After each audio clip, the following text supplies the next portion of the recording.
Okay, okay, okay. All right.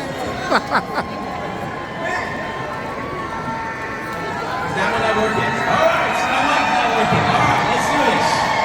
Hey, I am a recovering engineer, as you guys heard. But I gotta tell you, whoosh, I gotta tell you, they just put Liliana out there. She comes in, crushes it, few years, crushes it, everything. And I'm talking to Susan backstage. I'm like, Susan, why am I going after Liliana? And then Susan says, because we want to give people hope. I said, okay, done deal. So, let me give you a little story. Growing up, I was a very shy kid. I was kind of the kid that got picked on. And I just wanted to become wealthy. I figured if I become wealthy, people are not going to make fun of me. So, we came to America for the American dream. And I started first working a car wash, then a gas station, then Subway. Then everybody said, if you want to become successful, you got to go to school, become an engineer. I said, okay. So I became an engineer, and then that sucked. Until I met two people by a vending machine that were talking to each other about a business, which was this. And I went to the guy and said, can I come to this? And I invited myself, and I got started in WFG.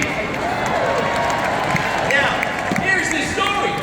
I sucked, okay? My first year, I made $8,500 part-time. Then I came to one of these events and said, you gotta go all in. The rule of 72 is gonna kick in. You're gonna double your income next year. I said, okay, as long as he doubles up. So guess what I did second year? Full time, I made $5,500. I didn't know rule 72 works the other way. Literally, that's how I started the business.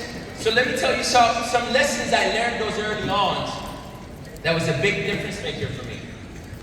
I learned early on that this business is not hard. It's just that I didn't have all the skills. You know, I went to the gym with one of my friends the other day, and he picks up the weight, and he says, oh, it's too heavy. I said, bro, it's not heavy, you're weak. And it's the same thing in this business. So if you think, oh my goodness, this is hard, the message, this is not hard. You haven't got the skills yet. You haven't got the leadership skills yet, sales skills yet, the mental toughness skills yet.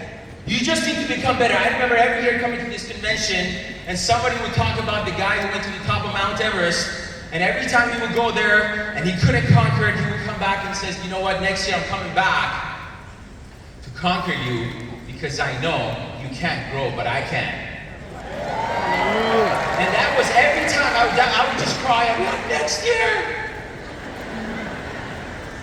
And I learned that if you want to be happy, you gotta really grow and you gotta become better. And I see so many people in our business, they come in here the first year in the business, they're growing, they're doing all the self-improvement, they're becoming better, they're so excited about life. Now all of a sudden things start slowing down. They're not growing anymore, their numbers are not going up, and they become unhappy, and they're like, maybe this wasn't my passion.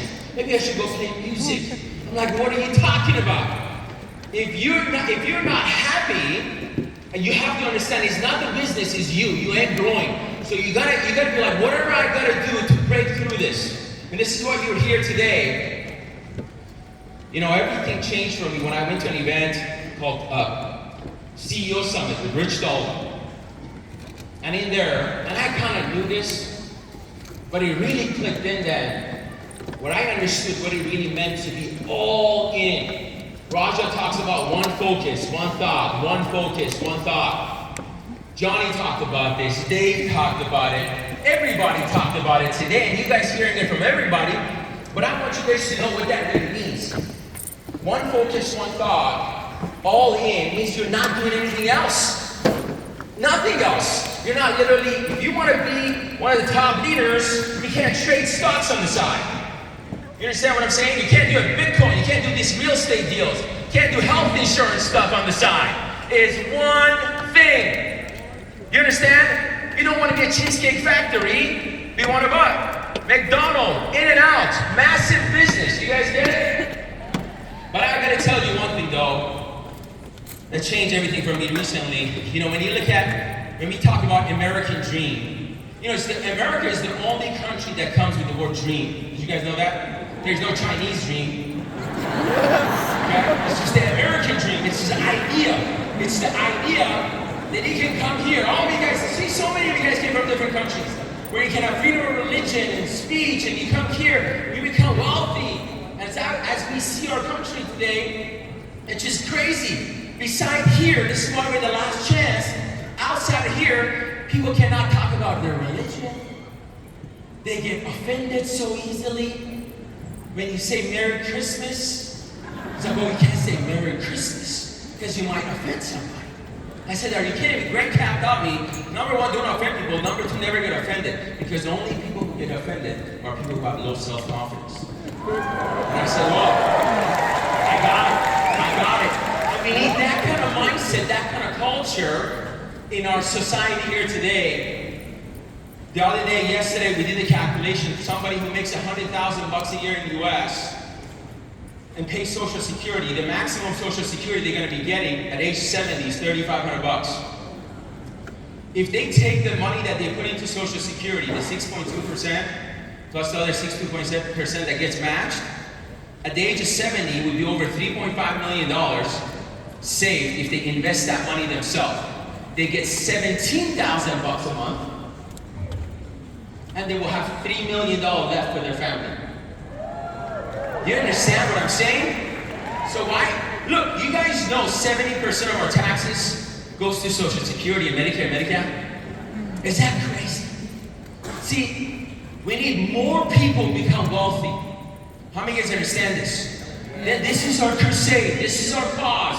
We want to go out there, average human beings, be like, look, you can become wealthy here. We're going to teach you about money. We're going to love on you. We're going to care for you. We're going to take care of you. You can have your marriage. You can have your relationships. You can have your religion. You can talk about whatever you want. You can do all of that stuff. This is the last place. And I got to tell you guys, empires always fall from within, not from outside. And if we want to do this as a company, I am telling you, all of us, we need to get on the same page. I love all the leaders right here. I love all the leaders. I love Penny. I love Jamie. I like Eric Olson. I love Raja. I love everybody. You understand what I'm saying? We're one company.